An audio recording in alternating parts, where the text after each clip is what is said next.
독서는 뇌를 바꾼다.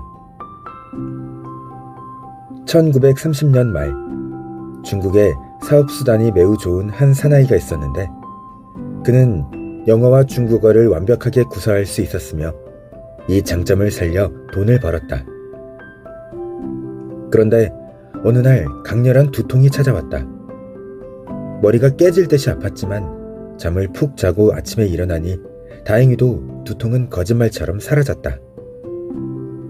그래서 그는 눈을 뜨자마자 서류 봉투를 열어 파트너 회사에 요청했던 중요한 자료를 확인했다. 그런데 평생 읽고 쓰던 모국어인 중국어가 갑자기 읽히지 않았다. 무슨 뜻인지 알 수가 없었던 것이다. 당황한 그는 다른 서류를 서둘러 열어보았는데 영어로 된 이 서류는 정상적으로 읽을 수 있었다. 모국어를 읽는 능력을 잃어버렸으면서도 놀랍게도 영어를 읽는 능력에는 아무런 문제가 없었던 것이다. 20세기의 대표적인 고전학자였던 험프리 키토는 한 민족의 정신을 가장 직접적으로 표현하는 것은 바로 언어 구조다 라고 말했다. 그런데 언어의 구조는 추상적인 정신의 구조에만 영향을 주는 것이 아니라 물리적인 뇌의 구조도 바꾼다. 영어나 한글 같은 표음 문자를 사용할 때 뇌를 스캔해보면 뇌의 전두엽, 측두엽, 후두엽, 두정엽의 엄선된 부분들이 활성화되는데 특히 측두엽과 두정엽 주변이 두드러진다. 하지만 한자는 표의 문자로 글자 하나하나가 상징과 이미지의 결정체이다. 그래서 한자를 읽는 뇌를 스캔해보면 알파벳을 읽을 때와는 달리 물체 인지에 사용되는 후두와 측두 영역의 주요 부위가 활성화된다. 알파벳이나 한글을 읽을 때는 좌뇌 부위만 활성화되는데 중국어를 읽을 때는 좌뇌와 우뇌를 모두 사용한다는 것이 무엇보다 큰 차이점이다. 이로써 우리는 영어는 문제없이 읽을 수 있지만 중국어 읽는 능력을 상실한 이 사업가의 뇌에 무슨 일이 일어나는지 유추할 수 있다. 그는 우뇌를 다친 것이다. 뇌는 표음 문자와 표의 문자에서만 활용 부위가 달라지는 것이 아니다. 같은 표음 문자라도 언어에 따라 뇌의 활성화 영역이 미묘하게 다르다. 예를 들어 영어 사용자는 이탈리아어 사용자보다 시각적 형태 파악과 관련된 뇌 부분을 더 많이 사용한다. 이탈리아어 단어는 소리나는 그대로인 경향이 있는 반면 영어는 발음과 철자가 다른 경우가 상당히 있기 때문이다. 우리가 무엇을 읽었느냐에 따라 뇌는 달라진다. 그리고 다른 뇌를 가졌다는 것은 다른 정신작용과 사고방식을 갖게 되었다는 말이다. 결국 우리가 사고하는 방식과 내용은 우리가 과거에 읽은 것으로부터 형성된 식견과 연상에 기초된 것이다. 그래서 독일의 대문호 마틴 발전은 우리는 우리가 읽은 것으로부터 만들어진다 라고 했으며 작가인 조지프 앱스타인은 작가의 전기를 쓰려면 그가 언제 무엇을 읽었는지 상세하게 다루어야 한다. 어떤 의미에서 사람은 그가 읽은 것을 반영하기 때문이다 라고 말했다. 그렇다면 독서하는 뇌와 그렇지 못한 뇌는 무엇이 다를까?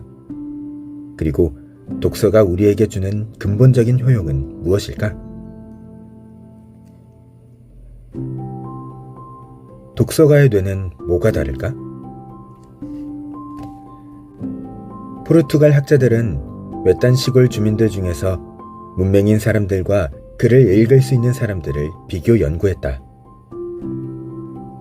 연구 결과 문맹인 사람들은 단어가 음성으로 이루어져 있고 그 음성들을 쪼개어 재배치할 수 있다는 사실 자체를 이해하지 못했다. 예를 들어 벌스를 B를 빼고 발음해보라고 하면 발음을 제대로 못했다. 또한 의미 없는 단어인 벤스 같은 단어를 말하면서 따라해보라고 하면 다른 유사하게 생긴 의미 있는 단어, 예를 들어 벌스로 변형시키려고 했다. 두 그룹이 60대가 되었을 때 앞서 실시했던 과제를 다시 내주고 뇌를 스캔해 보았더니 문맹인 사람들은 과제를 전두엽 영역에서 처리했지만 글을 읽을 줄 아는 사람들은 측두엽 영역에서 처리했다. 쉽게 표현하면 문맹인 사람들은 문제 해결에 CEO가 나선 반면 글을 읽을 줄 아는 사람들은 비서 차원에서 처리한 것이다.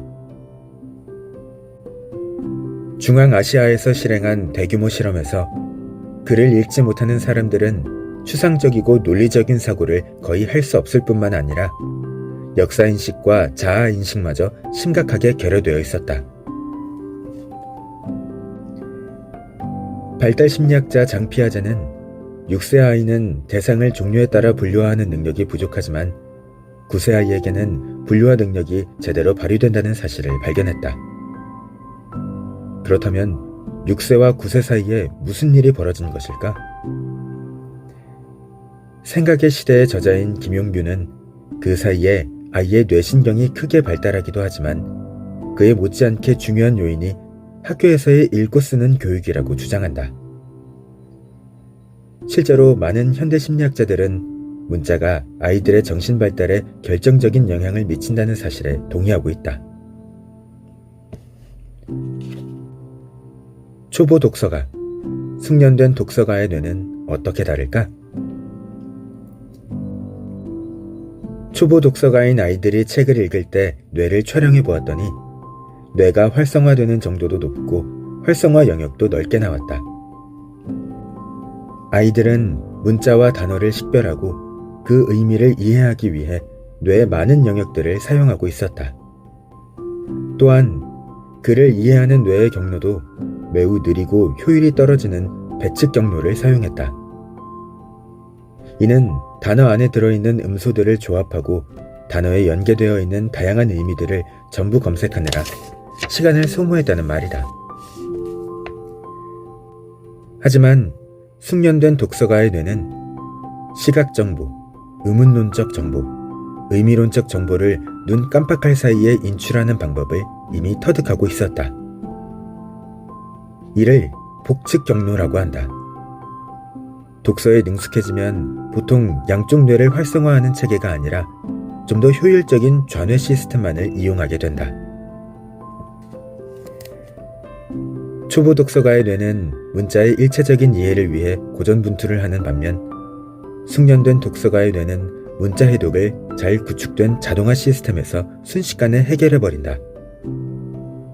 그리고 그렇게 확보한 시간을 은유, 추론, 유추, 감정, 기억, 경험적 배경을 통합하는 좀 더 고차원적인 의미의 해석을 위해 활용한다. 이러한 깊이 읽기는 독서가의 지적 능력을 한껏 성장시킨다. 세계 최고의 발달 심리학자이자 독서 연구가인 메리언 울프는 이렇게 말했다. 숙련된 독서가에게 주어진 시간이라는 선물은 끝없이 기상천외한 사고를 할 수 있는 능력의 생리적 기반이 된다. 독서 행위에서 이보다 더 중요한 것은 없다.